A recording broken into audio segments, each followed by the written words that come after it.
Bonjour et bienvenue à Diversité Plus. Je suis votre animatrice Zoé Malika et aujourd'hui, mon invité pourrait vous permettre de réaliser un rêve de jeunesse, devenir sirène. Alors, c'est Marielle, la fondatrice d'Aquasirène, qui est avec nous aujourd'hui. Alors, bonjour Marielle. Bonjour. Ça va bien? Super bien, merci. Excellent. Alors, Marielle, dis-nous un peu quand et où a commencé les cours de nage avec queue de sirène? En fait, à l'école Aquasirène, on a débuté il y a 1 an et demi. Puis, ça a vraiment commencé avec une passion pour la natation, mélangée avec la magie des princesses de sirène. Alors, j'ai vraiment fusionné mes deux passions pour ces deux domaines. D'accord, excellent. Et puis, pour devenir une sirène, est-ce qu'on a besoin d'être une bonne nageuse ou un bon nageur? Il faut une petite base ou est-ce qu'on peut aller à ton école sans expérience? Bien, pour devenir une sirène, il faut savoir nager de base. Alors nous, ce qu'on demande, c'est un test de natation de 10 mètres, nager de manière autonome, mais on commence toujours avec un test de natation. Alors selon votre niveau, on va s'adapter, on va vous donner des flotteurs, puis vous amener à un niveau plus élevé au fur et à mesure des cours. Ah, d'accord. OK. Donc, on peut commencer même si on n'a jamais essayé avant. Exact. OK, excellent. Et puis, ça semble devenir de plus en plus populaire. Est-ce que tu penses que c'est une tendance qui va s'éteindre un peu ou est-ce qu'au contraire, tu penses que ça s'en va en effervescence? Moi, je pense qu'on est au début. Alors, les gens commencent à découvrir cette activité-là. La natation existe depuis toujours, mais maintenant, on l'apporte à un autre niveau. Alors, moi, je pense bien que ça va grandir. Plus, il y a des nouveaux films de sirènes qui vont sortir très bientôt. Oui. Alors, l'engouement va que grandir. Parce qu'on sait qu'il y a plusieurs femmes depuis tout petite que c'est quelque chose qu'elles veulent essayer. Puis bon, c'est une belle opportunité pour elles. Donc, qu'est-ce qu'on apprend dans le premier cours de sirène? Dans un premier cours de sirène, on va apprendre le kick du dauphin. Alors, c'est un grand mouvement de vague qu'on va faire avec notre corps. OK. Ça, c'est vraiment le mouvement du bassin, du tronc. Alors, avec ces mouvements-là, on peut continuer à faire différentes variations sur le dos, sur le ventre, sur le côté. Ça, c'est vraiment de base. OK. Et ensuite, disons, des figures un petit peu plus élaborées. Exactement. Alors, plus on avance, plus on va faire des mouvements mélangés avec la nage synchronisée. Alors, des mouvements de godille, alors des mouvements sur place, des mouvements où on va étendre le corps, des culbutes, des spins. Okay.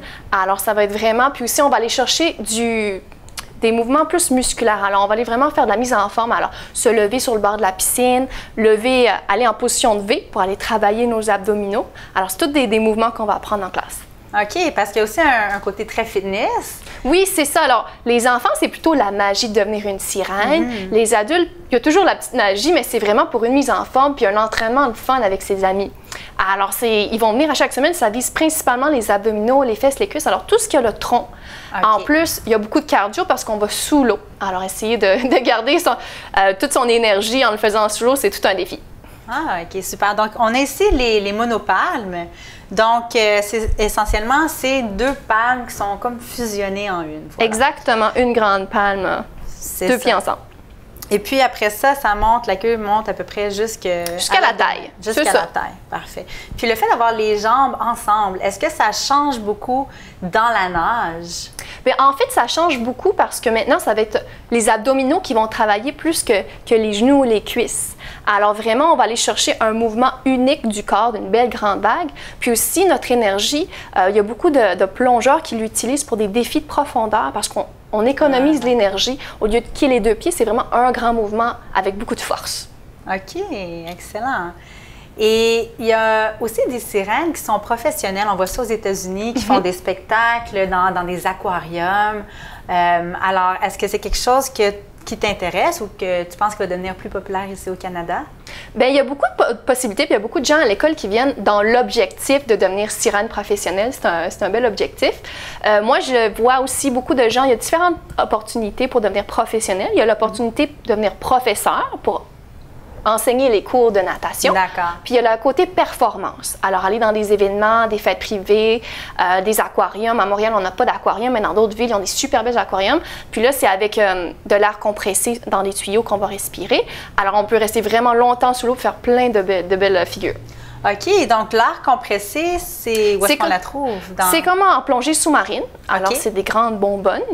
Qui vont être attachées à la personne? En fait, non, c'est souvent... C'est sur les côtés, puis il y a juste un grand tuyau qui va sortir. Alors, on n'est pas... C'est discret, c'est un peu plus discret qu'une grosse bonbonne qui gâche un peu le look de la sirène. Oui, alors c'est des tuyaux qui vont être au sol, souvent. Alors, ils vont faire leur figure, ils redescendent, prendre une petite bouffée d'air, puis on continue à faire nos figures. Alors, on reste tout le temps du spectacle sous l'eau. Wow!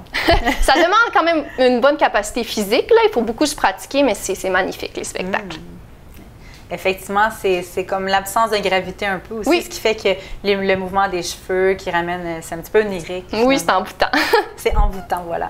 Donc ici, on a un modèle qui est de base, j'imagine, quelque chose, mais il y a aussi des modèles qui sont en silicone, qui sont beaucoup plus dispendieux, beaucoup plus élaborés. Donc, est-ce que les deux, on les porte de la même façon, ou est-ce que le confort est pareil, ou est-ce que la difficulté est plus grande avec les queues qui sont en silicone? C'est très différent. Ici, on a une queue en polyester, en tissu de maillot de bain.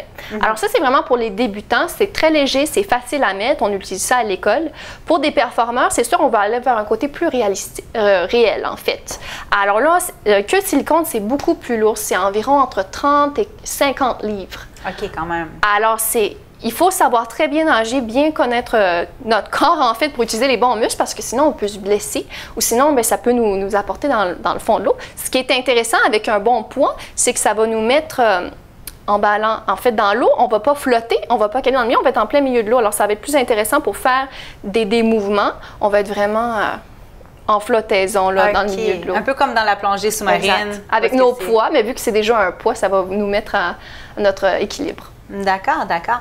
Et puis, pour ceux qui veulent commander des queues comme ça, puis ils veulent l'utiliser à la maison ou pour leurs enfants, c'est possible? Ben oui, nous, nos queues Aquasirène, on les vend sur le site aquasirène.com. Puis aussi, les queues de sirène, c'est possible. On a un designer à Montréal qui les fabrique. Alors, selon votre niveau, vous pouvez vraiment le commander aquasirène.com. Mais il faut quand même être vigilant. Hein? Quand on fait ça, il ne faut pas négliger justement le fait que les pieds sont attachés. Mais moi, ce que je recommande toujours, c'est certain qu'il y a un risque. Tout ce qui est relié à la natation, il faut faire attention. Il faut avoir quelqu'un près de soi. Nous, c'est pour ça qu'on a créé l'école. C'est pour montrer aux gens comment utiliser leur queue de sirène en sécurité. Puis après ça, à la maison, ils peuvent pratiquer leurs mouvements plus avancés. OK. Donc, la sécurité, c'est la clé pour devenir une bonne sirène. Super. Et puis, pour ceux qui sont, et celles qui sont intéressés, parce qu'il y a aussi des hommes qui font... Oui! Nos tritons, c'est comme ça qu'on les appelle. Des tritons? Hommes. Oui. D'accord. Où est-ce qu'ils peuvent faire des cours ici à Montréal? À Montréal, on peut faire les cours au Collège Notre-Dame, tous les samedis après-midi. Puis sinon, on offre même d'aller à votre domicile. Alors, des moniteurs qui peuvent aller apporter l'équipement, soit pour un cours d'essai d'une fois, ou sinon pour des activités de fête, des bachelorette parties. Alors, il y a beaucoup de possibilités. D'accord. Et puis, est-ce que vous offrez aussi le service de filmer sous l'eau, de faire des photos sous l'eau? On travaille avec des photographes professionnels sous-marins. OK. Alors, si ça vous intéresse de faire un petit défi, une session photo sous-marine, c'est possible. Alors, voir comment on se place, comment on garde les yeux ouverts, on met pas l'air dans nos joues, il faut vraiment avoir l'air belle et relax sous l'eau. C'est un bon défi.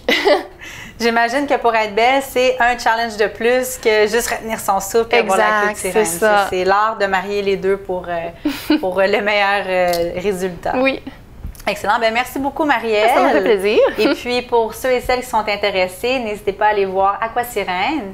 Et puis, vous allez pouvoir réaliser un rêve de jeunesse. Merci, à bientôt.